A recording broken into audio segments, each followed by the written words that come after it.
कैसे एक आदमी के गुस्से की वजह से चिप्स का इन्वेंशन हुआ, कैसे एक बच्चे के भूलने की वजह से पहली बार आइसक्रीम बना, और क्या मैगी पहली बार रबल से बना था जान के आपके होश उड़ जाएंगे।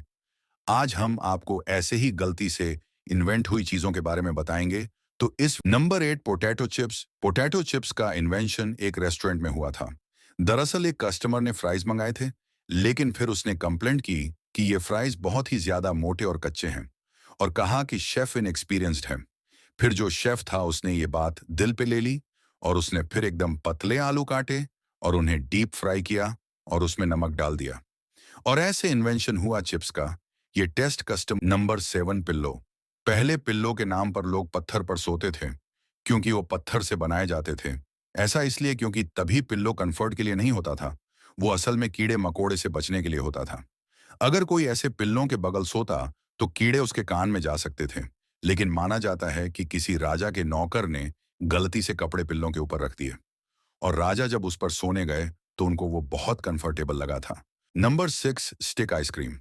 ये स्टिक आइसक्रीम एक बच्चे के भूलने की वजह से इन्वेंट हुई थी। एक बार एक बच्चे ने पानी और सोडा को एक चम्मच से मिक्स किया और उसे पीना ही भूल गया, और वो ऐसे ही रात भर पड़ी रही, और तब बहुत ठंडी थी, जिसकी वजह से वो जम गई। और उसने जब सबको ये कमाल का इन्वेंशन बताया तो एक आदमी को आइडिया आया, क्यों ना इसमें फ्लेवर्स ऐड करके कि इसे मार्केट में बेचा जाए। और फिर क्या था, ये आज बच्चों की फेवरेट चीज है।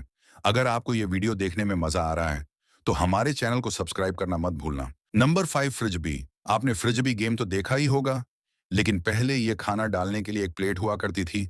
विलियम फ्रिजबी नाम का एक शख्स था। वो केक्स बेचता था, और इसे बेचने के लिए वो एक प्लेट का इस्तेमाल करता था।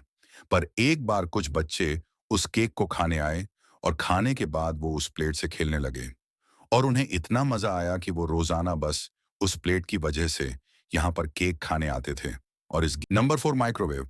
क्या आपको पता है, माइक्रोवेव बनाने वाले शख्स की जल के मौत भी हो सकती थी। एक आदमी था, और ये कुछ रेडा इक्विपमेंट को चेक करना चाहता था, और ये रेडा इक्विपमेंट हीट को छोड़ रहा था, पर इसे पता ही नहीं था। लेकिन फिर इसने देखा आप पूरी मेल्ट हो गई, और फिर इसने रेडा को कि इसके पॉकेट में जो चॉकलेट थी वो अपने बंद किया, और उसने अगली बार एक बुट्टे पर उतने पैसे। Number 3, tea bag. 1930 में थॉमस सुलेमान नाम का एक आदमी था, जो कि चाय को बेचता था, लेकिन उसके पास उतने पैसे नहीं थे कि वो टी बैग को बड़े बड़े बॉक्सेस में बेच सके और अच्छी पैकेजिंग कर सके। और वो अपनी चाय की क्वालिटी भी अच्छी देना चाहता था, इसलिए उसने पैसे बचाने के लिए अपनी चाय को ऐसे बेचा, छोटे छोटे पैकेट्स में। और लोगों को लगा कि ये टी को अच्छे से मिक्स करने के लिए है, पर थॉमस ने इसे पैसे बचाने के लिए यूज किया था। लेकिन ये मिक्सिंग का काम अच्छे से कर रहा था। और ये नंबर 2, मैगी। मैगी का जो मसाला था वो जूलियस मैगी नाम के एक आदमी ने बनाया था।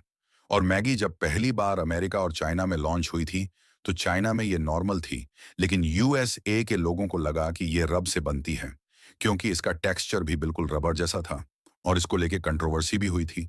लेकिन फिर लोगों को असलियत पता चली, सब लोग इसे खाने लगे, और फिर इसे इंडिया में भी लॉन्च किया गया। अब मैगी की कितनी फेमस है ये तो आपको पता। Number 1, bubble wrap. Bubble wrap को जब इन्वेंट किया गया था तब उसे वॉल पर डिजाइन देने के लिए यूज किया जाता था, और इसीलिए बबल रैप को पेंट कलर के साथ पैक करके दिया जाता था। और फिर कुछ लोगों ने यह बात नोटिस किया कि बबल रैप पेंट को डैमेज होने से बचा रहा था, और बबल रैप जिस काम के लिए बना था, यानी वॉल को डिजाइन करने में, वो अपना ओरिजिनल काम अच्छे से नहीं कर पा रहा था। तो इसका पर्पस पूरी तरीके से चेंज हो गया, और लोग इसे डिजाइन की जगह पर पैकेजिंग में इस्तेमाल करने लगे। और आज भी पैकेजिंग में इसका ही इस्तेमाल किया जाता है। इसके साथ थर्माकोल का भी इस्तेमाल किया जाता है, लेकिन थर्माकोल बैन होने के बाद अब इसका बहुत ही ज्यादा यूज किया जाता है। वीडियो खत्म होने से पहले आपको पता होगा कि इंडिया में ओमक्रॉन धीरे धीरे कैसे बढ़ रहा है। तो इसीलिए आपका और अपने अपनों का बहुत ख्याल रखिएगा, और कोविड के सभी प्रिकॉशंस को फॉलो करना। अगर आपको वीडियो पसंद आए तो इस वीडियो को लाइक कर देना, और ऐसे ही इंटरेस्टिंग वीडियोस आगे भी देखने के लिए हमारे चैनल को सब्सक्राइब करना।